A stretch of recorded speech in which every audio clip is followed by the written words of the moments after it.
உலக புகழ்பெற்ற நரம்பியல் நிபுணர் மெக்டொனால்ட் கிரிச்லி அவர்களுடைய வாழ்க்கை வரலாறு தான் நம்ம இந்த வீடியோவில் பார்க்க போகிறோம். 1900ஆம் ஆண்டு பிப்ரவரி 2 அன்னைக்கு இங்கிலாந்தில் இருக்கிற பிரிஸ்டலில் ஆத்தர் ஃப்ராங்க் கிரிச்லிக்கும் ரொசீனா மெட்டில்டா ஒயிட் கிரிச்லிக்கும் மகனாக பிறக்கிறார் மெக்டொனால்ட் கிரிச்லி. இவருடைய அப்பா கேஸ் இண்டஸ்ட்ரியில் ஒர்க் பண்ணக்கூடிய ஒரு கேஸ் கலெக்டராக இருந்திருக்கிறாங்க. அதாவது தொழில்துறை பயன்பாட்டிற்காக எரிவாயு விநியோகத்தை சேகரித்து கையாளக்கூடிய பொறுப்பில் இருந்திருக்கிறாங்க. இவருடைய குடும்பம் நல்ல நிலையில் வாழ்ந்து வந்திருக்கிறாங்க. மெக்டொனால்ட் கிரிச்லி குழந்தை பருவத்திலிருந்தே ஒரு சுறுசுறுப்பான குழந்தையாகவும் அறிவாற்றல் மிக்க குழந்தையாகவும் இருந்து வந்தாங்க. இதன் காரணமாக 1903ஆம் ஆண்டு மெக்டொனால்ட் கிரிச்லிக்கு வெறும் 3 வயது இருக்கும்போதே இவருடைய அப்பா இவரை படிக்க வைக்கிறதுக்காக பிரிஸ்டல்லையே இருக்கக்கூடிய ஒரு பிரைமரி ஸ்கூலில் இவரை சேர்த்துடுறாங்க. அங்கே சேர்ந்து மெக்டொனால்ட் கிரிச்லி இவருடைய ஆரம்ப கல்வியை படிக்க ஆரம்பிச்சிருந்தாங்க. ஆரம்ப கல்வியின் போதிலிருந்தே பள்ளி பாடங்களை ரொம்ப நல்லா புரிஞ்சு படிக்கக்கூடிய ஒரு பிரில்லியண்டான ஸ்டூடெண்ட்டாக மெக்டொனால்ட் கிரிச்லி இருந்து வந்தாங்க. இதுக்கப்புறம் 1908ஆம் ஆண்டு இவருடைய 8 வயதில் மெக்டொனால்ட் கிரிச்லி இவருடைய ஆரம்ப கல்வியை முடிச்சிடுறாங்க. இதுக்கப்புறமா இவருடைய அப்பா இவரை மேற்கொண்டு படிக்க வைக்கிறதுக்காக அதே பிரிஸ்டல்லையே இருக்கக்கூடிய கிறிஸ்டியன் பிரதர்ஸ் காலேஜ் அப்படின்ற ஒரு செகண்டரி ஸ்கூலில் இவரை சேர்த்துறாங்க. அங்கு சேர்ந்து 1908ஆம் ஆண்டிலிருந்து மெக்டொனால்ட் கிரிச்லி இவருடைய ஹையர் எஜுகேஷன் உயர்கல்வியை படிக்க ஆரம்பிச்சிருந்தாங்க. உயர்கல்வியின் போது Macdonald Critchley Greek, Latin, French, German போன்ற லாங்குவேஜஸை கற்றுக்கிட்டு வந்தாங்க. இந்த நிலையில தான் மெக்டொனால்ட் கிரிச்லிக்கு மருத்துவம் படித்து மருத்துவர் ஆகணும் அப்படின்ற எண்ணம் ஏற்படுது. இதன் காரணமாக இன்னும் கூடுதலாக பள்ளி பாடங்களை கவனித்து ரொம்ப நல்லா மெக்டொனால்ட் கிரிச்லி படித்து வந்தாங்க. இதுக்கிடையில் 1914ஆம் ஆண்டு ஃபர்ஸ்ட் வேர்ல்டு வார் முதல் உலகப் போரானது தொடங்கிறது. இது ஒரு பக்கம் இருக்க 1915ஆம் ஆண்டு இவருடைய 15 வயதில் மெக்டொனால்ட் கிரிச்லி இவருடைய ஹையர் எஜுகேஷனை அந்த கிறிஸ்டியன் பிரதர்ஸ் காலேஜ் அப்படின்ற அந்த ஹை ஸ்கூல்லேருந்து இவர் முடிச்சிடுறாங்க. முடித்த உடனடியாக அதே பிரிஸ்டலில் இருக்கக்கூடிய யூனிவர்சிட்டி ஆஃப் பிரிஸ்டல், அது பிரிஸ்டல் யூனிவர்சிட்டி அப்படின்னு அழைக்கப்படும், அங்கே இவருடைய அப்பா இவரை சேர்க்குறாங்க. ஆரம்பத்தில் இப்போ இவருக்கு 15 வயது தான் இருக்கிறனால உடனடியாக மெக்டொனால்ட் கிரிச்லினால் மருத்துவம் படிக்க முடியாது. ஸோ இதுக்காக இவர் ஃபஸ்ட்டு அந்த பிரிஸ்டல் யூனிவர்சிட்டியில் ஜாயின் பண்ணி 1915ஆம் ஆண்டு ஜெர்மன் லாங்குவேஜை கூடுதலாக இவர் கவனம் செலுத்தி கற்றுக்கிட்டு வந்தாங்க. இந்த நிலையில் தான் இந்த போரின் போது, முதல் உலக போரின் போது ஜெர்மனியோடைய அந்த பாப்புலாரிட்டி குறைய ஆரம்பிக்குது. இதனால் ஜெர்மன் மொழி கற்றுக்கிறதுல இவருக்கு இருந்த ஆர்வம் குறைஞ்சி ரஷ்யன் லாங்குவேஜை கற்றுக்கணும் அப்படின்றதுல மெக்டொனால்ட் கிரிச்லிக்கு ஆர்வம் ஏற்படுது. ஸோ இவர் ரஷ்யன் லாங்குவேஜையும் கற்றுக்க ஆரம்பிக்கிறாங்க. ஸோ மெக்டொனால்ட் கிரிச்லிக்கு கிரீக், லட்டின், ஃப்ரெஞ்சு, அதுக்கப்புறம் இந்த ரஷ்யன், அதே மாதிரி ஜெர்மன் அப்படின்னு இவ்வளோ லாங்குவேஜஸ்க்கு உண்டான அந்த அறிமுகமும் அதுக்குண்டான நாலேஜும் இவருக்கு இருந்தது. ஸோ அதெல்லாம் மொத்தமாக மெக்டொனால்ட் கிரிச்லி படித்தாங்க. அதுக்கப்புறம் 1916ஆம் ஆண்டு இவருடைய 16 வயதில் தான் அந்த யூனிவர்சிட்டி ஆஃப் பிரிஸ்டலுடைய மெடிக்கல் ஸ்கூலான university of Bristol medical school, அது பிரிஸ்டல் மெடிக்கல் ஸ்கூல் அப்படின்னு அழைக்கப்படும், அங்கே மெக்டொனால்ட் கிரிச்லி 1916ஆம் ஆண்டு ஜாயின் பண்ணி மருத்துவம் படிக்க ஆரம்பிக்கிறாங்க. குறிப்பாக இவர் MBCHB படிக்க ஆரம்பிக்கிறாங்க. MBCHB அப்படின்னா லட்டினில் மெடிசனே பேக்லோரஸ் சர்ஜரி அப்படின்னு எக்ஸ்பான்ஷன். இது இங்கிலீஷில் MBBS, bachelor of medicine and bachelor of surgery. இதுதான் மெக்டொனால்ட் கிரிச்லி அந்த பிரிஸ்டல் மெடிக்கல் ஸ்கூலில் படிக்க தொடங்கியிருந்தாங்க. இந்த நிலையில் தான் 1917ஆம் ஆண்டு போரானது ரொம்ப தீவிரமடையுது, முதல் உலகப் போர். ஸோ இதனால் இவருடைய மருத்துவ கல்வியை பாதியில் நிப்பாட்டிட்டு, அதாவது டெம்பரவரியாக தற்காலிகமாக நிப்பாட்டிட்டு இவர் போரில் பங்கேற்கிறாங்க. குறிப்பாக மெக்டொனால்ட் கிரிச்லி ராயல் நேவியில் பங்கேற்றாங்க. அதுக்கப்புறம் 1918ஆம் ஆண்டுடைய இறுதி காலகட்டத்தில் முதல் உலகப் போரானது முடிவுக்கு வருது. 1918ஆம் ஆண்டு முதல் உலகப் போர் முடிவடைஞ்சிருந்தாலும் 1919ஆம் ஆண்டு தான் இந்த ஆர்மி, நேவி எல்லாமே டிமொபைலைஸ் பண்ணப்பட்டது. ஸோ மெக்டொனால்ட் கிரிச்லியும் இவருடைய மிலிட்ரி சர்வீஸை முடிச்சுட்டு 1919ஆம் ஆண்டு மறுபடியும் அந்த யூனிவர்சிட்டி ஆஃப் பிரிஸ்டல் மெடிக்கல் ஸ்கூலில் ஜாயின் பண்ணி தொடர்ந்து இவர் வந்து மருத்துவம் படிக்க ஆரம்பிக்கிறாங்க. மருத்துவ கல்வியின் போது மருத்துவ பாடத்திட்டங்களாக அதாவது மெடிக்கல் கரிக்குலமாக இவர் வந்து அனாட்டமி உடற்கூறியல், ஃபிசியாலஜி உடலியல், பெத்தாலஜி நோயியல், கிளினிக்கல் மெடிசன் மருத்துவம், மெட்டீரியா மெடிக்கா மருந்துகளினுடைய பண்புகள் குறித்து படிக்கிறது, சர்ஜரி அறுவை சிகிச்சை, நியூராலஜி நரம்பியல் அப்படின்னு இது போன்ற பாடங்களை மெக்டொனால்ட் கிரிச்லி வந்து படித்து வந்தாங்க. இது மட்டும் இல்லாமல் கூடுதலாக இவர் வந்து இந்த ஃபார்மகாலஜி மருந்தியல், அதுக்கப்புறமா கெமிஸ்ட்ரி வேதியியல், பயாலஜி உயிரியல், பாட்டனி தாவரவியல் அப்படின்னு இது போன்ற பாடங்களையும் மருத்துவ கல்வியின் போது மெக்டொனால்ட் கிரிச்லி வந்து படித்து வந்தாங்க. இப்படியே வந்து இவருடைய மருத்துவ கல்வியை படித்து 1921ஆம் ஆண்டு இவருடைய 21 வயதில் மெக்டொனால்ட் கிரிச்லி வந்து யூனிவர்சிட்டி ஆஃப் பிரிஸ்டல் மெடிக்கல் ஸ்கூலில் இவருடைய மருத்துவ படிப்பை முடிக்கிறாங்க. அதுக்கப்புறம் 1922ஆம் ஆண்டு தான் இவருக்கு university of Bristol medical school தரப்பிலிருந்து MBCHB மெடிசனே பேக்கலோரிஸ் சர்ஜரி அப்படின்ற MBBS bachelor of medicine and bachelor of surgery அந்த டிகிரியானது இவருக்கு வந்து வழங்கப்படுது. அதுக்கப்புறம் அதே 1922ஆம் ஆண்டு தான் இங்கிலாந்துடைய லண்டனில் இருக்கிற royal college of surgeons of England, இது வந்து இங்கிலாந்தில் இருக்கிற சர்ஜன்ஸ் அறுவை சிகிச்சை நிபுணர்களுக்கு உண்டான ஒரு ராயல் காலேஜ், அதனுடைய லைசன்ஸை இவர் வந்து பெறாங்க. அதனுடைய லைசன்ஸ் பெறது சர்ஜரியில் டிப்ளமோ பண்ணதுக்கு சமம். ஸோ இவர் வந்து licentiate of the royal college of அதனுடைய மெம்பர்ஷிப்பை இவர் வந்து பெறாங்க. மெம்பர்ஷிப்பை பெறது அதனுடைய டிப்ளமோ பெற்றதுக்கு சமம், சர்ஜரியில் டிப்ளமோ பெற்றதுக்கு சமம். So member of the royal college of surgeons MRCS அப்படின்ற இந்த ஒரு மெம்பர்ஷிப்பை 1922ஆம் ஆண்டு மெக்டொனால்ட் கிரிச்லி பெறாங்க. அதே 1922ஆம் ஆண்டு அதே இங்கிலாந்துடைய லண்டனில் இருக்கிற royal college of physicians of London, இது லண்டனில் இருக்கிற ஃபிசிசியன்ஸ் மருத்துவர்களுக்கு உண்டான ஒரு ராயல் காலேஜ், அதனுடைய லைசன்ஸை இவர் வந்து பெறாங்க. இதனுடைய லைசன்ஸ் பெறது மருத்துவத்தில் டிப்ளமோ முடிச்சதுக்கு சமம். So licentiate of the royal college of physicians LRCP அப்படின்ற லைசன்ஸை 1922ஆம் ஆண்டு இவருடைய 22 வயதில் மெக்டொனால்ட் கிரிச்லி பெறாங்க. அதுக்கப்புறமா ஆரம்பத்தில் பிரிஸ்டல்லையே இருக்கக்கூடிய ஒரு மருத்துவமனையில் இவர் வந்து ஜாயின் பண்ணி ஒரு ஹவுஸ் ஃபிசிஷியனாக இவருடைய மெடிக்கல் ட்ரைனிங்கை மேற்கொள்ள ஆரம்பிச்சிருந்தாங்க. அதாவது மெக்டொனால்ட் கிரிச்லி வந்து அந்த MBCHB MBBS அந்த டிகிரி முடித்த உடனடியாக இவர் ஒரு மருத்துவராக நோயாளிகளுக்கு சிகிச்சையெல்லாம் கொடுக்க முடியாது. அதுக்கு முன்னாடி ஒரு மருத்துவமனையில் சேர்ந்து அங்கே இருக்கக்கூடிய தேர்ந்த மருத்துவர்கள் நோயாளிகளுக்கு சிகிச்சை கொடுக்கறத பார்த்து பயிற்சி பெறணும். அதுக்கப்புறமா அந்த தேர்ந்த மருத்துவர்களினுடைய மேற்பார்வையின் கீழே மெக்டொனால்ட் கிரிச்லி நோயாளிகளுக்கு சிகிச்சை கொடுக்கணும். இதெல்லாம் சரியா செஞ்சாதான் மெக்டொனால்ட் கிரிச்லி ஒரு மருத்துவராக தகுதி பெற முடியும். அதுக்காக தான் பிரிஸ்டல் ஹாஸ்பிட்டலில் இவர் ஒரு ஹவுஸ் ஃபிசிஷியனாக ஜாயின் பண்ணி இவருடைய மெடிக்கல் ட்ரைனிங்கை மேற்கொண்டாங்க. அதுக்கப்புறம் அங்கிருந்து அந்த இங்கிலாந்தில் இருக்கிற பிரிஸ்டலில் இருந்து அதே இங்கிலாந்தில் இருக்கிற லண்டனுக்கு இவர் வந்து போயிடுறாங்க. லண்டனுக்கு போய் அங்கே இருக்கிற கிரேட் ஆர்மண்ட் ஸ்ட்ரீட் ஹாஸ்பிட்டல் அப்படின்ற ஒரு குழந்தைகள் மருத்துவமனை, அது அந்த காலகட்டத்தில் hospital for sick children and women அப்படின்னு அழைக்கப்பட்டது. ஸோ அங்கேயும் இவர் வந்து ஒரு ஹவுஸ் ஃபிசிஷியனாக இவருடைய மருத்துவ பயிற்சியை 1922ஆம் ஆண்டிலிருந்து அதனுடைய இறுதி காலகட்டத்திலிருந்து பெற ஆரம்பிக்கிறாங்க. மேலும் அதே லண்டனில் இருக்கிற மெடா ஹாஸ்பிட்டல் அப்படின்னு சொல்லி இன்னொரு மருத்துவமனை, அங்குமே வந்து தொடர்ச்சியாக மெக்டொனால்ட் கிரிச்லி வந்து இவருடைய மருத்துவ பயிற்சியை மேற்கொண்டாங்க. இதுக்கப்புறம் இவர் வந்து தொடர்ச்சியாக அந்த லண்டனில் இருக்கும்போது மெடிசனில் போஸ்ட் கிராஜுவேட்டான டாக்டர் ஆஃப் மெடிசன் அப்படின்ற MD டிகிரி அதை வந்து படிக்கணும் அப்படின்னு மெக்டொனால்ட் கிரிச்லி வந்து முடிவு செஞ்சு டாக்டர் ஆஃப் மெடிசனும் படிக்க ஆரம்பிக்கிறாங்க. அதுக்கப்புறம் 1923ஆம் ஆண்டு அந்த லண்டனில் இருக்கிற குயின் ஸ்கொயர் அங்கே இருக்கக்கூடிய national hospital for the paralysed and epileptic, அது வந்து இன்றைய காலகட்டத்தில் national hospital for neurology and neuro surgery அப்படின்னு அழைக்கப்படுது. ஒரு பெரிய மருத்துவமனை, அது வந்து நரம்பியல் சார்ந்த நோய்களுக்காக சிகிச்சை கொடுக்கக்கூடியது. குறிப்பாக வந்து இந்த உடலில் வந்து இந்த பக்கவாதம் ஏற்படுறது, வலிப்பு ஏற்படுறது போன்ற நோய்களுக்கெல்லாம் அங்கே சிகிச்சை வழங்கப்படும். ஸோ அந்த national hospital for neurology and neuro சர்ஜரியில் 1923ஆம் ஆண்டு ஜாயின் பண்ணுறாங்க. அங்கே வந்து கோர்டன் மோர்கன் ஹோம்ஸ் அப்படின்னு ஒரு நபர், அதுக்கப்புறமா இன்னொரு நபர் வந்து சாமுவேல் அலெக்சாண்டர், கென்யர் வில்சன், அதே மாதிரி ஃப்ரான்சிஸ் வால்ஸ் போன்ற நிறைய நியூராலஜிஸ்ட் நரம்பியல் நிபுணர்கள் இருந்தாங்க. அவங்களுக்கு கீழே இவர் வந்து நியூராலஜியில் பயிற்சி பெற தொடங்கியிருந்தாங்க ஒரு ஹவுஸ் ஃபிசிஷியனாக. ஏன்னா மெக்டொனால்ட் கிரிச்லிக்கு வந்து டாக்டர் ஆஃப் மெடிசன் படிக்கணும் அப்படின்ற எண்ணம் வந்ததுக்கு முக்கிய காரணமே நியூராலஜியில் இவருக்கு ஆர்வம் ஏற்பட்டது. அதன் காரணமாக தான். ஸோ நியூராலஜியில் இவர் வந்து பயிற்சி பெற்றால் இவர் ஒரு நியூராலஜிஸ்ட் நரம்பியல் நிபுணர் ஆக முடியும். அதுக்கப்புறம் இந்த நரம்பு பாதிப்புகள், அதுக்கப்புறமா மூளை பாதிப்பு, இதனால் ஏற்படக்கூடிய பிரச்சனைகள், இதுக்கெல்லாம் சிகிச்சை கொடுக்கக்கூடிய ஒரு நரம்பியல் நிபுணர், நியூராலஜிஸ்டாக ஆக முடியும். ஸோ அதுக்காக இவர் வந்து அந்த ஸ்டடீஸை மேற்கொண்டாங்க. அதுக்கப்புறம் 1924ஆம் ஆண்டு இவருடைய 24 வயதில் மெக்டொனால்ட் கிரிச்லி வந்து இவருடைய டாக்டர் ஆஃப் மெடிசன் அப்படின்ற எம்டி டிகிரியை கம்ப்ளீட் பண்ணிடுறாங்க.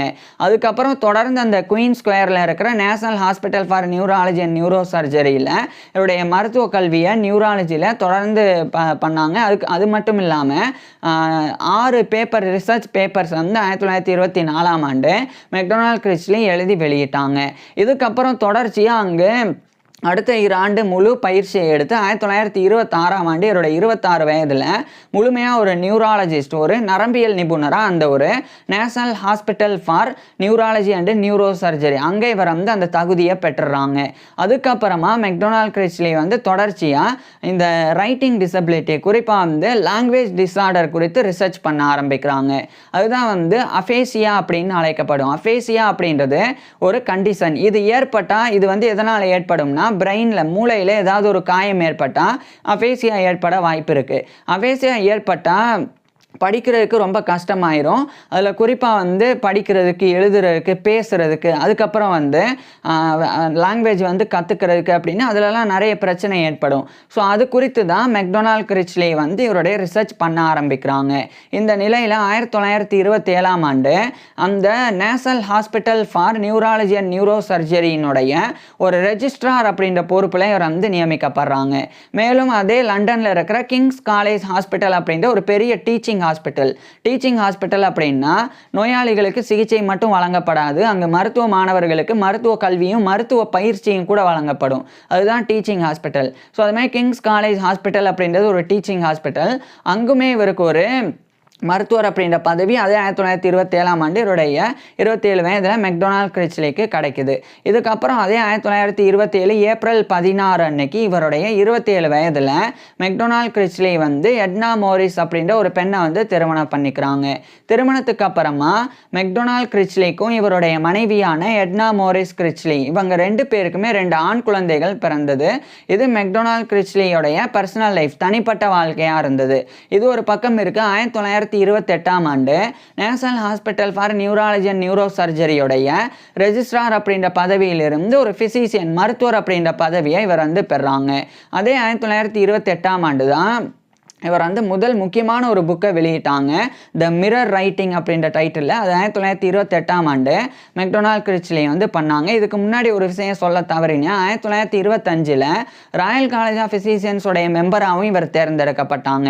ஏற்கனவே ராயல் காலேஜ் ஆஃப் ஃபிசிஷியன்ஸோடைய லைசன்ஸ் பெற்றாங்க, ராயல் காலேஜ் ஆஃப் சர்ஜன்ஸோடைய மெம்பர்ஷிப்பை பெற்றாங்க. இப்போ 1925 ராயல் காலேஜ் ஆஃப் ஃபிசிஷியன்ஸோடைய மெம்பர்ஷிப்பை இவர் பெற்றிருந்தாங்க. அதுக்கப்புறம் தான் 1927 திருமணம், ரெஜிஸ்ட்ரார் அப்படின்ற பதவி, 1928 மருத்துவர் அப்படின்ற பொறுப்பு, 2 மருத்துவமனை, Kings college hospital, national hospital for neurology and neuro surgery. அதே மாதிரி இந்த மிரர் ரைட்டிங் அப்படின்ற புக்கும் 1928. அதுக்கப்புறம் 1930ஆம் ஆண்டு அந்த ராயல் காலேஜ் ஆஃப் ஃபிசிஷியன்ஸோடைய ஒரு ஃபெல்லோவாகவும் மெக்டொனால்ட் கிரிச்லி வந்து தேர்ந்தெடுக்கப்படுறாங்க. So fellow of the royal college of physicians, FRCP அப்படின்ற இந்த ஒரு கௌரவத்தை, இந்த ஒரு பட்டத்தை 1930ஆம் ஆண்டு இவருடைய 30 வயதில் மெக்டொனால்ட் கிரிச்லி பெறாங்க. அதுக்கப்புறம் 1931ஆம் ஆண்டு அந்த ராயல் காலேஜ் ஆஃப் ஃபிசிஷியன்ஸ் தரப்பில் இருந்து இவர் ஒரு கல்ஸ்டோனியன் லெக்சரராக நியமிக்கப்படுறாங்க. அதாவது தியோடோர் கோல்ஸ்டன் அப்படின்னு சொல்லி ஒரு நபர், அவர் இறந்த பிறகு அவரை கௌரவப்படுத்துறதுக்காக தியோடோர் கோல்ஸ்டனுடைய பேரில் கோல்ஸ்டோனியன் லெக்சர்ஸ் அப்படின்னு ஒரு medical lecture royal college of ஃபிசிஷியன்ஸில் நிறுவப்பட்டது. அந்த மருத்துவ விரிவுரையானது வருடம் தலை சிறந்த மருத்துவர்களில் ஒருத்தரை ராயல் காலேஜ் ஆஃப் ஃபிசிஷியன்ஸ் வந்து தேர்ந்தெடுத்து வழங்க வைப்பாங்க. அது மாதிரி 1931ஆம் ஆண்டு இவரை தான், அதாவது மெக்டொனால்ட் கிரிச்லியை தான் ராயல் காலேஜ் ஆஃப் ஃபிசிஷியன்ஸ் வந்து தேர்ந்தெடுத்தாங்க ஒரு கோல்ஸ்டோனியன் லெக்சரரா. ஸோ இவர் வந்து அந்த கல்ஸ்டோனியன் லெக்சர்ஸ் 1931ஆம் ஆண்டு கொடுத்தாங்க. அது வந்து நியூராலஜி ஆஃப் ஓல்ட் ஏஜ், அதாவது ரொம்ப வயசான மனிதர்கள் அவங்களுக்கு ஏற்படக்கூடிய நரம்பியல் பாதிப்புகள் குறித்து இந்த ஒரு விரிவுரையை, மருத்துவ விரிவுரையை 1931 மெக்டொனால்ட் கிரிச்லி வந்து கொடுத்தாங்க. இதுக்கப்புறம் இவர் வந்து இந்த ஹைப்பர் மென்டல் ஃபங்க்ஷன்ஸ் அதில் இவர் வந்து ரிசர்ச் பண்ண ஆரம்பிக்கிறாங்க. இது வந்து இந்த ஒரு காக்னிட்டிவ் அப்படின்றது, அதாவது காக்னிட்டிவ் அப்படின்னா நம்மளுடைய நினைவு திறன், நம்மளுடைய உணர்வு அது பற்றினது. அதில் மெக்டொனால்ட் கிரிச்லி வந்து இந்த காலகட்டத்தில் இவருடைய ஆராய்ச்சிகளை மேற்கொண்டு வந்தாங்க. இதே சமயம் இவர் வந்து ஹெட்டேக், அதாவது தலைவலி குறித்தும் ரிசர்ச் பண்ணாங்க. பர்டிகுலராக மைக்ரைன் அப்படின்ற ஒற்றை தலைவலி குறித்து இவர் வந்து ரிசர்ச் பண்ணாங்க. அது மட்டும் இல்லாமல் கிங்ஸ் காலேஜ் ஹாஸ்பிட்டலில் ஒரு ஹெட்டேக் கிளினிக்கையும் இவர் வந்து நிறுவினாங்க. அது மட்டும் இல்லாமல் இவர் வந்து பிரிட்டிஷ் மைக்ரண்ட் ட்ரஸ்ட் அப்படின்னு சொல்லி ஒரு ட்ரஸ்ட்டு வந்து நிறுவப்பட்டது. அதில் ஒன் ஆஃப் த கோஃபவுண்டர்ஸாக இவரும் வந்து மெக்டொனால்ட் கிரிச்லியும் இருந்தாங்க. இதுக்கப்புறமா இந்த நான் சொன்ன அந்த காக்னிட்டிவில் ரிசர்ச் பண்ணாங்க. குறிப்பாக இந்த ஹையர் மென்டல் ஃபங்க்ஷன்ஸ் குறித்தெல்லாம் தொடர்ந்து இவர் வந்து ரிசர்ச் பண்ணாங்க. அப்படி இந்த ஹையர் மென்டல் ஃபங்க்ஷன்ஸ் அப்படின்ட்டு என்ன அப்படின்னா, நம்ம வந்து பேசுகிறது, அதுக்கப்புறம் வந்து சில விஷயங்கள் கற்றுக்கிறது, சிந்திக்கிறது, அதுக்கப்புறமா வந்து பேசுகிறது, சிந்திக்கிறது, கற்றுக்கிறது, அதுக்கப்புறம் வந்து படிக்கிறது, இது மாதிரியான விஷயங்கள் எல்லாம் நம்ம செய்யக்கூடிய அந்த செயல் வந்து இந்த ஒரு காக்னேட்டிவ் அந்த ஒரு ஹைப்பர் மென்டல் ஃபங்க்ஷன்ஸில் வந்து இருக்குது. ஸோ அதில் வந்து பாதிப்பு ஏற்படுது. அது எதனால் அப்படின்னு சொல்லி தான் மெக்டொனால்ட் கிரிச்லி ரிசர்ச் பண்ணாங்க. அப்போ படிப்படியாக இவர் சில விஷயங்கள் கண்டறிகிறாங்க. பிரெயினில் இருக்கக்கூடிய சில பகுதிகளில் பாதிப்பு ஏற்பட்டால் இந்த பிரச்சனைகள், பேச்சில் பிரச்சனை ஏற்படும், கற்றுக்கிறதுல பிரச்சனை ஏற்படும். அது மட்டும் இல்லாமல் கவனிக்கிறதுல, ஞாபகம் வச்சுக்கிறதுல, நினைவாற்றலெல்லாம் பாதிப்பு ஏற்படும் அப்படின்றத இவர் வந்து தொடர்ந்து உன்னிப்பாக கவனித்தாங்க. அதே மாதிரி லாங்குவேஜ் டிஸார்டர், இதுவும் வந்து பிரெயினில் ஏற்படக்கூடிய பாதிப்பினால் ஏற்படக்கூடியது. ஸோ அந்த லாங்குவேஜ் டிஸார்டர் குறித்து இவர் வந்து ரிசர்ச் பண்ணாங்க. அதுக்கப்புறம் 1939ஆம் ஆண்டு லாங்குவேஜ் ஜெஸ்டர் ஸ்டடீஸ் இன் லாங்குவேஜ் அப்படின்ற டைட்டிலில் இவர் ஒரு புக்கை எழுதி வெளியிட்டாங்க. அதே 1939ஆம் ஆண்டு தான் இரண்டாம் உலகப்போர், செகண்ட் வேர்ல்டு வார் ஆனது தொடங்கிறது. இந்த இரண்டாம் உலகப்போர் தொடங்கிய பிறகு HMS ட்ரேக், அதில் ராயல் நேவி வாலண்டியர் ரிசர்வ், அதில் இவர் ஒரு கன்சல்டிங் நியூராலஜிஸ்டாக, ஆலோசனை நரம்பியல் நிபுணராக 1939 ஜாயின் பண்ணுறாங்க. ஜாயின் பண்ணி அந்த ராயல் நேவி வாலண்டியர் ரிசர்வ், அதில் HMS ட்ரேக்கில் இவர் வந்து பயணம் பண்ணுறாங்க. HMS ட்ரேக் அப்படின்றது ஒரு பெரிய போர்க்கப்பல். அந்த கப்பலில் இருக்கக்கூடிய இராணுவ வீரர்கள், கடற்படை வீரர்கள், அவங்களுக்கு வந்து பாதிப்பு ஏற்படும் போது, குறிப்பாக அவங்களுக்கு வந்து மூளை சார்ந்த பாதிப்பு, நரம்பு சார்ந்த பாதிப்பு ஏற்படும் போது அவங்களுக்கு சிகிச்சை வழங்குறதுக்கு நரம்பியல் நிபுணர்கள், மருத்துவர்கள் தான் இருப்பாங்க. ஸோ அது மாதிரி இவர் ஒரு கன்சல்டிங் நியூராலஜிஸ்டாக, ஒரு ஆலோசனை நரம்பியல் நிபுணராக மெக்டொனால்ட் கிரிச்லி வந்து 1940களில் தொடர்ந்து ஒர்க் பண்ணாங்க. இது ஒரு பக்கம் இருக்கு. 1943ஆம் ஆண்டு the trial of Neville George Clevely Heath அப்படின்ற டைட்டிலில் ஒரு ஒர்க்கை எழுதி 1943ஆம் ஆண்டு மெக்டொனால்ட் கிரிச்லி வெளியிட்டாங்க. இதுக்கப்புறம் 1945 இரண்டாம் உலகப் போரானது முழுமையாக முடிவடையுது. அதுக்கப்புறம் 1946 காலகட்டத்தில் மெக்டொனால்ட் கிரிச்லி இரண்டாம் உலகப் போரிலிருந்து முழுமையாக வெளிவராங்க. இதுக்கப்புறம் தான் நேஷனல் ஹெல்த் சர்வீசஸ் NHS, அது வந்து யுனைடெட் கிங்டம்ல நிறுவப்பட்டது. அதில் ஒரு மெம்பராக மெக்டொனால்ட் கிரிச்லி வந்து ஜாயின் பண்ணி அங்கே தொடர்ந்து வந்து ஒர்க் பண்ண ஆரம்பிக்கிறாங்க. இந்த நிலையில தான் 1948 இந்த காலகட்டத்தில் அந்த குவீன் ஸ்கொயர், அங்கே இருக்கிற national hospital for neurology and neuro surgery, அதனுடைய இன்ஸ்டிடியூட் ஆஃப் நியூராலஜி, அதுக்குண்டான ஒரு டீனா 1948ஆம் ஆண்டு மெக்டொனால்ட் கிரிச்லி நியமிக்கப்பட்டாங்க. அதுக்கப்புறம் சர் வில்லியம் கவர்ஸ் அப்படின்னு ஒரு தலை சிறந்த நரம்பியல் நிபுணர். அவர் 1845 1915 வரைக்கும் வாழ்ந்தவர். அவருடைய வாழ்க்கை வரலாறு, பயோகிராஃபியை இவர் வந்து எழுதினாங்க. சர் வில்லியம் கவர்ஸ் 1845 to 1915 அப்படின்ற டைட்டிலில் 1949ஆம் ஆண்டு மெக்டொனால்ட் கிரிச்லி இந்த ஒரு ஒர்க்கை வந்து எழுதி பப்ளிஷ் பண்ணாங்க. இதுக்கப்புறம் 1950 காலகட்டத்தில் இவர் தொடர்ந்து ரிசர்ச் ஒர்க் பண்ணாங்க. அதில் ஒரே ஒரு விஷயம், 1943ஆம் ஆண்டு இவர் வந்து ஷிப்ரெக் சர்வைவர்ஸ் அப்படின்னு சொல்லி shipwreck survivors a medical study அப்படின்னு ஒரு இதை தான் 1943 இவர் வெளியிட்டாங்க. 1951 தான் the trial of Neville George Clevely Heath அப்படின்ற புக்கை வந்து 1951 தான் மெக்டொனால்ட் கிரிச்லி வந்து வெளியிட்டாங்க. ஸோ இதை மட்டும் நான் மாற்றி சொல்லியிருந்தேன். இப்போ நான் சொன்னது வந்து சரி. இதுக்கப்புறம் வந்து இவர் ஒரு முக்கியமான விஷயம் வந்து பண்ணுறாங்க. அதாவது இந்த பெரியட்டல் லோப்ஸ் அப்படின்னு மூளையில் ஒரு பகுதி வந்து இருக்குது அப்படின்றத மெக்டொனால்ட் கிரிச்லி வந்து கண்டறிஞ்சு அதனுடைய செயல்பாடு குறித்து இவர் வந்து ஆராய்ச்சி பண்ணுறாங்க. இந்த பெரியட்டல் லோப்ஸ் அப்படின்றது வந்து மூளையில், குறிப்பாக வந்து நம்மளுடைய உச்சந்தலைக்கும் இந்த பின்தலை இங்கே வந்து அமைஞ்சிருக்கக்கூடியது தான் இந்த பேரேட்டல் லோப்ஸ் அப்படின்றது. இதுதான் நம்மளுடைய உணர்வுகளுக்கெல்லாம் காரணம். இப்போ வந்து நம்ம வந்து நமக்கு அடிபட்டால் நம்மளால் உணர முடியுதுன்னா, அதேமாதிரி நம்ம ஒரு இடத்த வந்து டச் பண்ணோம்னா நம்மளால் வந்து அதை உணர முடியுது, நம்மளுடைய வலியை உணர முடியுது. அது மட்டும் இல்லாமல் இப்போ அவேர்னஸாக நம்மளால் இருக்க முடியுதுன்னா அதுக்கெல்லாம் காரணம் இந்த மூளையினுடைய பகுதியான இந்த பெரியட்டல் லோப்ஸ் அப்படின்றது தான். ஸோ அதை வந்து மெக்டொனால்ட் கிரிச்லி வந்து கண்டறிஞ்சு அது என்னெல்லாம் செயல்பாடுகளை வந்து செய்யுது அப்படின்றதையும் இவர் வந்து உன்னிப்பாக கவனித்தாங்க. அதை மட்டும் பண்ணாமல் அதை வந்து ஒரு புக்காகவும் இவர் எழுதினாங்க. இதுக்கிடையில் 1953 ஆண்டு மெக்டொனால்ட் கிரிச்லி வந்து அந்த இன்ஸ்டிடியூட் ஆஃப் நியூராலஜி அதனுடைய டீன் அப்படின்ற பதவியிலிருந்து மட்டும் இவர் வந்து விலகுறாங்க. அந்த 1953 ஆண்டு தான் இந்த பெரியட்டல் லோப்ஸ் அப்படின்ற டைட்டிலில் மெக்டொனால்ட் கிரிச்லி வந்து ஒரு புக்கை எழுதி வெளியிடுறாங்க. வெளியிட்ட உடனே இது வந்து ஒரு மாஸ்டர் பீஸாக வந்து மாறிடுது. அது மட்டும் இல்லாமல் நியூராலஜியில் ஒரு கிளாசிக்காக, அதாவது நரம்பியலில் ஒரு உன்னதமான புத்தகமாகவும் இது வந்து அமையுது.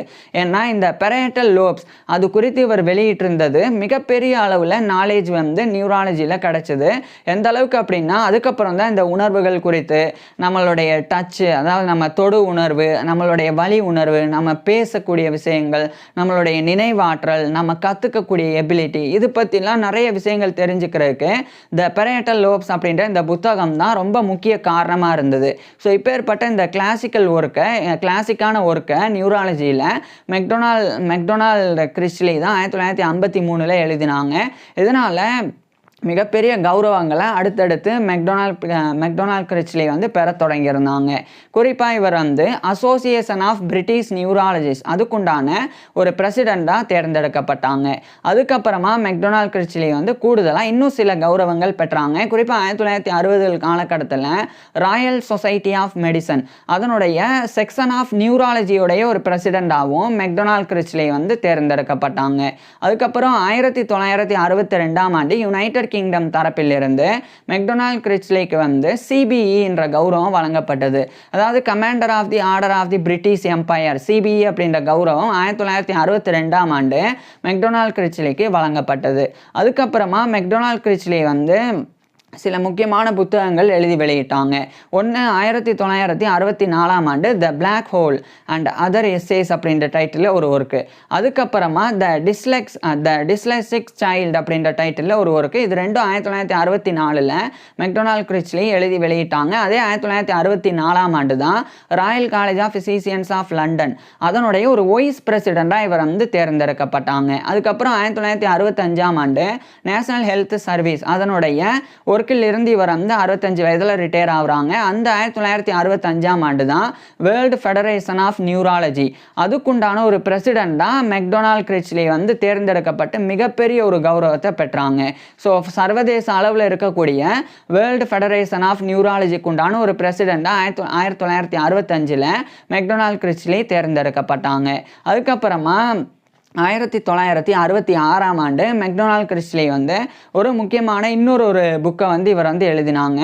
அதை வந்து த எக்னோமன் அப்படின்னு சொல்லி த எக்னோமன் ஆஃப் கெஸ்டர் சிண்ட்ரோம் அப்படின்ற டைட்டில், த எக்னோமன் ஆஃப் கெஸ்மன் சிண்ட்ரோம் அப்படின்ற டைட்டிலில் 1966 ஆண்டு ஒரு புக்கு. இதை இவர் மெக்டொனால்ட் கிரிச்லி வந்து எழுதி வெளியிட்டாங்க. இதுக்கப்புறமா மெக்டொனால்ட் கிரிச்லி வந்து இன்னும் கூடுதலாக நிறைய நபர்களுடைய வாழ்க்கை வரலாறையும் எழுதினாங்க. பர்டிகுலராக ஜேம்ஸ் பார்க்கின்சன் அப்படின்னு சொல்லி ஒரு நரம்பியல் நிபுணர், அவருடைய வாழ்க்கை வரலாறையும் இந்த காலகட்டத்தில் மெக்டொனால்ட் கிரிச்லி எழுதி வெளியிட்டாங்க. அது மட்டும் இல்லாமல் 1900 ஆண்டு ஒரு ரொம்ப முக்கியமான இன்னொரு ஒர்க்கை இவர் வந்து எழுதினாங்க. அதுதான் வந்து aphasiology and other aspects of language அப்படின்ற டைட்டிலில் அந்த ஒர்க்கு 1970 மெக்டொனால்ட் கிரிச்லி வெளியிட்டாங்க. இவர் வெளியிட்ட இந்த அஃபேசியாலஜி இதுதான் வந்து அந்த அஃபேசியா அப்படின்ற நோயை குறிக்கும். நான் சொன்னேன் அஃபேசியா அப்படின்றது பிரெயின் இன்ஜுரினால் ஏற்படக்கூடிய ஒரு நோய் தான். இந்த அஃபேசியா ஏற்பட்டால் பேசுறது, எழுதுறது, வாசிக்கிறது அதிலெல்லாம் வந்து பாதிப்பு ஏற்படும். அதே மாதிரி லாங்குவேஜ் கற்றுக்கிறதுலையும் பிரச்சனை ஏற்படும். அதுதான் அஃபேசியா அப்படின்றது. அது குறித்து தான் aphasiology and other aspects of language அப்படின்ற டைட்டிலில் 1970 இந்த ஒர்க்கை இவர் வந்து வெளியிட்டாங்க.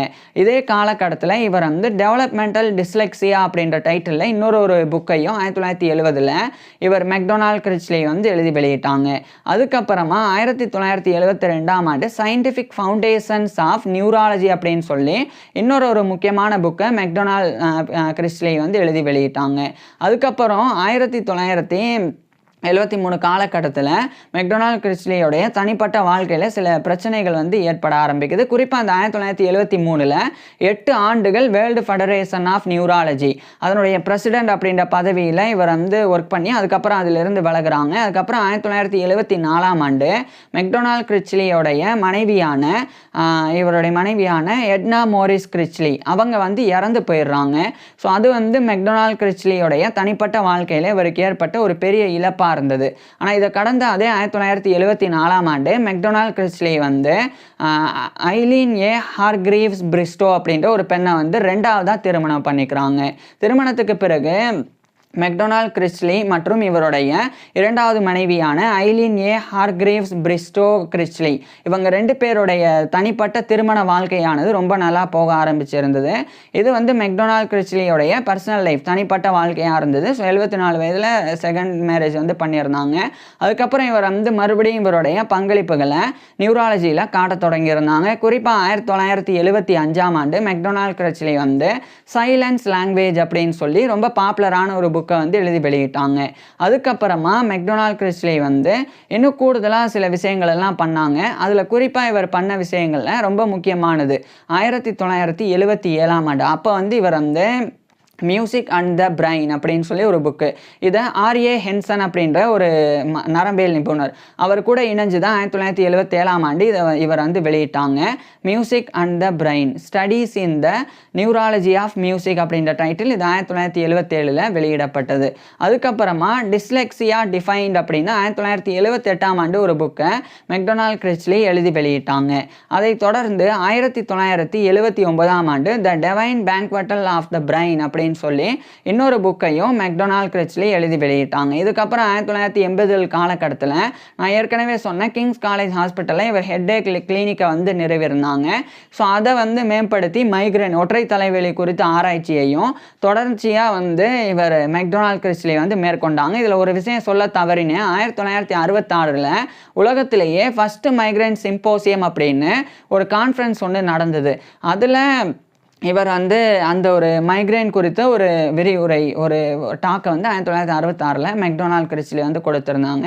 ஸோ இது ஒரு பக்கம். அடுத்து 1980 தொடர்ச்சியாக மெக்டொனால்ட் கிறிஸ்லி வந்து பல முன்னேற்றங்கள் வந்து இந்த national hospital for neurology and neuro surgery அங்கே வந்து ஏற்படுத்தி வந்தாங்க. அதுக்கப்புறம் 1986 மெக்டொனால்ட் கிறிஸ்லி வந்து இன்னொரு புக்கை வந்து எழுதினாங்க. அது வந்து the citadel of the senses and other essays அப்படின்ற டைட்டில் அது 1986 மெக்டொனால்ட் கிறிஸ்லி எழுதி வெளியிட்டாங்க. இதுக்கப்புறமா மெக்டொனால்ட் கிறிஸ்லிக்கும் இவருடைய முதல் மனைவிக்கும் பிறந்த 2 ஆண் குழந்தைகளில் ஒருத்தர் ஜூலியன் கிறிஸ்லி அப்படின்னு அவர் வந்து ஒரு பெரிய ஃபேமஸான ஒரு பொலிட்டீசியன் ஆனாங்க. இது வந்து ஒரு பக்கம். இன்னொரு பக்கம் வந்து 1990 இந்த காலகட்டத்தில் மெக்டொனால்ட் கிறிஸ்லி வந்து த வென்ட்ரிக்கல் ஆஃப் மெமரி அப்படின்னு சொல்லி இன்னொரு முக்கியமான புக்கு 1990 மெக்டொனால்ட் கிறிஸ்லி எழுதி வெளியிட்டாங்க. இதுக்கப்புறமா மெக்டொனால்ட் கிறிஸ்லி வந்து இங்கிலாண்டில் இருக்கிற லண்டனுடைய குயின் ஸ்கொயரில் இருந்து அதே இங்கிலாண்டுடைய சமர்செட்டில் இருக்கிற பிரிட்ஜ் வாட்டர் அங்கே வந்து இவர் வந்து போயிடுறாங்க. இவருடைய செகண்ட் ஒய்ஃபை வந்து அழைச்சிட்டு அங்கே போனதுக்கப்புறம் அவங்க ஃபேமிலியோடு இவர் வந்து ஹஃப்லிங்ஸ் ஜாக்சன் ஹவுஸ் அங்கே வந்து இவர் தங்குனாங்க. அதாவது ஜான் ஹஃப்லிங்ஸ் ஜாக்சன் அப்படின்னு சொல்லி ஒரு நரம்பியல் நிபுணர் 1835 to 1911 வரைக்கும் வாழ்ந்தவர். ஸோ அந்த தலை சிறந்த நரம்பியல் நிபுணருடைய பேரில் அந்த வீட்டில் இவங்க வந்து இந்த காலகட்டத்தில் தங்கினாங்க. இதுக்கப்புறம் வந்து 90 வயதுக்கு மேலே மெக்டொனால்ட் கிறிஸ்லிக்கு ஆயிடுச்சு. இருந்தாலும் கூட தொடர்ச்சியாக இவருடைய பங்களிப்புகளை ரைட்டிங்கில் இவர் வந்து கொடுத்தாங்க. அதில் 1995 எட்மண்ட் எம்ஆர் கிறிஸ்லி அப்படின்ற ஒரு நபர் கூட சேர்ந்து மெக்டொனால்ட் கிறிஸ்லி வந்து த நியூரலாஜிக்கல் பவுண்ட்ரிஸ் ஆஃப் ரியாலிட்டி அப்படின்னு சொல்லி த நியூரலாஜிக்கல் பவுண்ட்ரிஸ் ஆஃப் ரியாலிட்டி அப்படின்னு ஒரு புக்கு இது 1995 மெக்டொனால்ட் கிறிஸ்லி எழுதி வெளியிட்டாங்க. இதுக்கப்புறமா மெக்டொனால்ட் கிறிஸ்லி வந்து அந்த ஜான் ஹஃப்லிங்ஸ் ஜாக்சன் அப்படின்ற நரம்பியல் நிபுணர் அவருடைய வாழ்க்கை வரலாறை இவருடைய 2வது மனைவி கூட இணைஞ்சு எழுதுறாங்க. இந்த நிலையில தான் துரதிர்ஷ்டவசமாக 1997 அக்டோபர் 15 அன்னைக்கு இவருடைய 97 வயதில் மெக்டொனால்ட் கிறிஸ்லி இறந்து போயிடுறாங்க. ஸோ 1997 அக்டோபர் 15 அன்னைக்கு இவருடைய 97 வயதில் மெக்டொனால்ட் கிறிஸ்லி இறந்து போயிடுறாங்க. இவர் இறந்ததுக்கப்புறமா இவருடைய இரண்டாவது மனைவி ஐலீன் ஏ ஹார்கிரீவ்ஸ் பிரிஸ்டோ கிரிச்லி அவங்க 1998ஆம் ஆண்டு மெக்டொனால்ட் கிரிச்லியும் அவங்களும் சேர்ந்து எழுதின John Hughlings Jackson father of English neurology அப்படின்ற டைட்டிலில் ஜான் ஹஃப்லிங்ஸ் ஜாக்சனுடைய வாழ்க்கை வரலாறை வெளியிட்டாங்க 1998. ஸோ இவர் இறந்து ஓராண்டுக்கு பிறகு அது வந்து வெளிவந்தது. இதுக்கப்புறமா இவர் வந்து என்னதான் மெக்டொனால்ட் கிரிச்லி வந்து இறந்து போயிட்டாலும் இவரை கௌரவப்படுத்துறதுக்காக பல நியூரலாஜிக்கல் சிண்ட்ரோம்ஸுக்கு இவருடைய பேரிடப்பட்டது.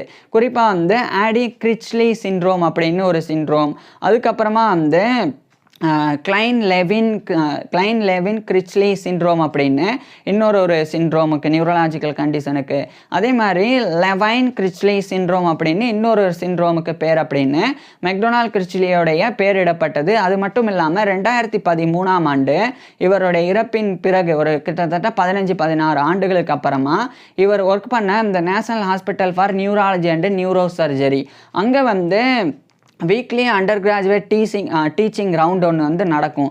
Weekly under graduate teaching round வந்து நடக்கும். அந்த weekly under graduate teaching round வாரம் நடக்கிறத இவருடைய பேர் த கிரிச்லி ரவுண்ட் அப்படின்னு சொல்லி மெக்டொனால்ட் கிரிச்லியை கௌரவப்படுத்துறதுக்காக 2013ஆம் ஆண்டு இவருடைய பேரை அதுக்கு வச்சாங்க. ஸோ அந்த வீக்லி அண்டர் கிராஜுவேட் டீச்சிங் ரவுண்டானது இன்னைக்கு வரைக்கும் த கிரிச்லி ரவுண்ட் அப்படின்ற டைட்டிலில் இவருடைய பேர்னால அழைக்கப்பட்டு அது வந்து தொடர்ந்து நடத்தப்பட்டு தான் வருது. ஸோ இந்த அளவுக்கு மெக்டொனால்ட் கிரிச்லி வந்து பல சாதனைகள் பண்ணியிருந்தாலும், நான் நிறைய இவருடைய கௌரவங்களை சொல்லியிருந்தாலும், இவர் பண்ண சாதனைக்கு ஈடான கௌரவங்கள் இவர் வந்து பெறலை அப்படின்றது தான் உண்மையான விஷயம். ஆனால் இதை எதிர்பார்த்து மெக்டொனால்ட் கிரிச்லி எந்த விதமான சாதனைகளும் படைக்கலை அப்படின்றதும் உண்மையான விஷயம். ஆனால் மெக்டொனால்ட் கிரிச்லி பண்ண விஷயங்கள் குறிப்பாக வந்து 200க்கும் மேற்பட்ட ஆர்டிகல்ஸ் எழுதியிருந்தாங்க, 20க்கும் மேற்பட்ட புத்தகங்கள் எழுதியிருந்தாங்க. அதில் ரொம்ப முக்கியமானது 2. ஒன்று வந்து த பெரையட்டல் லோப்ஸ் அப்படின்ற புக்கு 1953 இவர் வெளியிட்டதும், அதே மாதிரி இன்னொரு புக்கு வந்து 1970ஆம் ஆண்டு இவர் வெளியிட்ட aphasiology and other aspects of language. இந்த 2 புத்தகங்கள் வந்து இன்னைக்கு வரைக்குமே ரொம்ப ஒரு உன்னதமான புத்தகங்களாக, அதாவது ரொம்ப உன்னதமான புத்தகங்களாக நரம்பியலில் இருந்து வருது. ஸோ இப்பேற்பட்ட படைப்புகளை உருவாக்கிய இந்த மெக்டொனால்ட் கிரிச்லி பற்றி நீங்கள் என்ன நினைக்கிறீங்க அப்படின்றத கீழே கமெண்ட்ஸில் சொல்லுங்கள். உங்களுக்கு எந்த மாதிரியான டாபிக்ஸில் எந்த மாதிரியான வீடியோஸ் வேணும் அப்படின்றதையும் கீழே கமெண்ட்ஸில் சொல்லுங்கள். தேங்க்யூ.